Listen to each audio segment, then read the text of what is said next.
Bom, minha gente, deixa eu pegar o fato do dia, divulgação da pesquisa Datafolha ontem, né, com Bolsonaro e Haddad aí nos últimos metros de uma corrida que já vem há algum tempo aí eletrizando, dividindo a sociedade brasileira. O Bolsonaro caiu 3 pontos, de 59 para 56, e o Haddad subiu 3 pontos, de 41 para 44. Essa pesquisa sucede a pesquisa do Ibope, divulgada há 2 dias, com o Bolsonaro também caindo de 59 para 57 e o Haddad subindo de 41 para 43. Significa que no Datafolha, que foi feito posteriormente, a diferença entre os dois em relação à pesquisa anterior caiu 6 pontos. Um subindo 3, o outro caindo 3. E no Ibope, sem comparar aí com a pesquisa anterior, a queda, aliás, comparando com a pesquisa anterior, a queda foi de 4 na distância que separava, na vantagem que separava Bolsonaro de Haddad. Estas pesquisas deram combustível para discursos de vitória dos dois lados. No campo do Haddad, no campo do PT e de seus aliados, o entusiasmo de verificar que o Haddad está subindo e o Bolsonaro está caindo, o discurso de uma virada predomina estes últimos discursos da campanha eleitoral na televisão, na própria retórica do candidato. Afinal de contas, é uma diferença que vem diminuindo, tanto no Ibope quanto no Datafolha, isso numa reta final, num momento de chegada, de cruzar a linha de chegada, sempre é aquela torcida em função do cavalo que está em segundo, mas disparou na reta final, será que chega, será que não chega? E isso é o que está dando aí uma grande motivação, uma grande alegria aos eleitores de Haddad, aos seus aliados e principalmente ao candidato, que está com o discurso da virada e tal, essa coisa toda. Do outro lado, as pesquisas também deram uma turbinada na alegria dos apoiadores de Bolsonaro e do próprio candidato, porque mesmo considerando-se a curva descendente de um e ascendente de outro, a diferença entre os dois há 3 dias da eleição é muito significativa em números absolutos, né? Você tem 56 a 44, são 12 pontos de diferença, é uma diferença que corresponde aí a algo como 12 milhões de votos, é um número muito significativo, muito expressivo. Claro que as análises dos detalhes da pesquisa de ontem de Datafolha permite leituras para todos os lados, né? Leitura de que as curvas vão coincidir, vai haver um ponto de cruzamento, a leitura de que o número de indecisos é muito grande, como destacou hoje a Folha de São Paulo, taxa de eleitores sem candidatos é recorde e tal. Do outro lado, há uma leitura de que o número de apoiadores, eleitores do Bolsonaro, em 95% não admite em hipótese nenhuma alterar o voto e que também a rejeição a Haddad é maior do que a Bolsonaro. Enfim, tem leitura para todo o gosto, mantendo, portanto, a expectativa de uma votação no domingo bastante polarizada ainda, bastante intensa na disputa. Seja qual for a verdade que as urnas vão revelar, eu quero insistir em alguns aspectos que têm valido aí muita pancada dos dois lados da discussão. O primeiro aspecto é o seguinte: o país não está a caminho do caos. Quer vença o Haddad, quer vença o Bolsonaro. A realidade maior do Brasil é expressa pela própria movimentação dos eleitores no dia da eleição. O exemplo mais claro disso tivemos no primeiro turno, quando mais de 120 milhões de cidadãos e cidadãs foram ordeiramente às urnas, votaram, escolheram seus candidatos, a distribuição dos votos foi aferida pelo processo eleitoral em poucas horas, não houve contestação quanto à legitimidade, à legalidade, os observadores internacionais endossaram o processo eleitoral.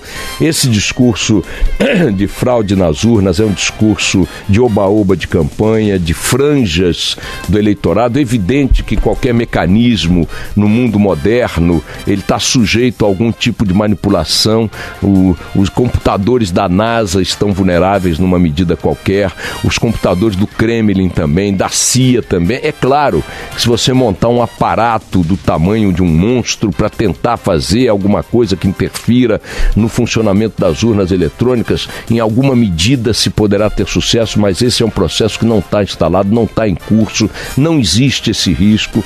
Então vamos ter uma eleição com um processo de apuração e de aferição dos votos absolutamente irretocável. Irretocável. Teremos uma eleição legitimada pela tecnologia, pela democracia e pela vontade soberana, repito, de milhões e milhões de brasileiros, que mesmo no WhatsApp, nas redes sociais, fazendo um discurso mais radical, na prática, né, no procedimento, tem outra conduta. Não acho que o Brasil caminhe para o caos, ganhe Haddad ou ganhe o Bolsonaro. Esse é o primeiro assunto que eu quero insistir nesse aspecto. O Brasil é uma nação com 208 milhões de pessoas. Não importa qual dos dois sente a bunda na cadeira de presidente da República em janeiro, se imporá a eles a realidade que está colocada aí com uma crise significativa, onde o aspecto mais dramático é o desemprego, a necessidade de mais de 20 milhões de brasileiros de conseguirem levar sustento para casa, onde outros aspectos dramáticos apontam para a falência das contas públicas, para a falência do Estado.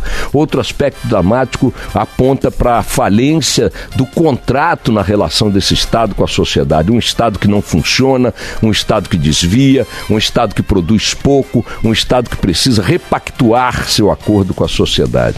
Há uma série de emergências colocadas na mesa do próximo presidente da República e são elas que ditarão os procedimentos a partir de janeiro, quando mudar o governo. Não acredito nem em ditadura bolivariana e nem em ditadura militar. Isso é discurso de campanha, isso é o baúba da histeria, da retórica histérica que dominou essa campanha polarizada e que impregnou ou foi impregnada pelas demências que dominam boa parte das redes sociais. A outra coisa que a gente precisa levar em conta é o seguinte, é que terminada a disputa, naturalmente a fervura perderá calor, a temperatura baixará. As pessoas na segunda-feira, seja qual for o resultado de seu candidato sendo derrotado, irão trabalhar, irão tocar suas vidas, cuidar de suas dívidas, cuidar de seus horizontes, de seus objetivos, de suas famílias. É importante a gente considerar, como bem disse ontem um leitor nosso, um ouvinte nosso, o João Carlos, aqui de São Paulo, de que esta campanha foi trabalhada pelos dois lados que a polarizaram, tanto pelo candidato Haddad, com a estratégia petista, com Lula no pano de fundo, quanto o candidato Bolsonaro, com seu assentamento radical ali em discursos, em coisas, em frases absurdas, em ameaças à democracia. Os dois trabalharam uma retórica voltada para esse tipo de excitação. Não é que isso foi sendo imposto pela sociedade. Havia um clima, como há ainda, de perplexidade no grande conjunto dos eleitores de centro, que ficaram órfãos de opções mais moderadas. E esta perplexidade foi explorada com a radicalização, estimulada com a radicalização dos discursos dos protagonistas maiores, que são os candidatos Bolsonaro e Haddad, colocando um cenário que para os dois interessava dizer que o outro representa o fim do mundo. De tal forma que a solução para um é eleger a ele próprio ou então o Brasil acabar. E a solução para o outro é eleger ele próprio ou o Brasil acabar. O Brasil não acabará, nem com um, nem com o outro. Importante dizer que hoje termina a propaganda na televisão, que o João Carlos classificou muito bem, não como um período em que a legislação eleitoral autoriza a invasão de tua casa pelo rádio e pela televisão, para pessoas falarem de projetos, discutirem ideias, debaterem ideias. Aliás, lamentar aí a ausência dos debates no segundo turno, evidente que foi um empobrecimento das possibilidades de se debater, mas o João Carlos chamou muito bem a atenção, disse, poxa, o que eu tenho impressão é de que isso aí não é um debate sobre quem vai governar, é um paredão do BBBB. É uma proposta de fuzilamento no sentido político, no sentido partidário e tal, um do outro. Ainda que um a tenha explicitado verbalmente e o outro menos, mas o tom é de que eu preciso extinguir o adversário porque ele ameaça o Brasil na sua integridade, na sua democracia e tudo mais. São discursos, minha gente, que contaminaram muitos de nós, mas que não valem nada. Essa retórica não vale nada e ela é falsa na boca de ambos. Porque os dois terão que sentar ali em janeiro e enfrentar um Brasil que não vai abrir mão da democracia, uma sociedade que não abre mão da liberdade, que tem sim instituições capazes de resistir a demências de um lado e outro. Um país que tem a sua economia fortemente integrada na economia global. Um país que tem compromissos, acordos, tratados internacionais que não lhe permitem ficar brincando com a democracia e uma opção soberana dos brasileiros em favor da liberdade. Desejo sinceramente que esse domingo, e creio que assim será, transcorra com absoluta naturalidade, com absoluta ordem, e que na segunda-feira, enfim, a maioria decida ou depare-se com sua vontade respeitada e que o futuro corresponda à expectativa dos brasileiros de preservar a democracia e de sair da lama em que nós estamos. Faço aqui uma conclamação à serenidade, ao respeito ao outro, a ideia de que nós estamos sim prosperando como democracia, como nação e como sociedade. Uma eleição é algo para ser visto como positivo e é o que nós estamos fazendo agora. Ela é a maior reafirmação do compromisso da sociedade com a liberdade e com a democracia. Vale por si. Vamos esperar o que o futuro nos reserva e ter a expectativa de que seja algo que nos faça prosperar. Vamos lá.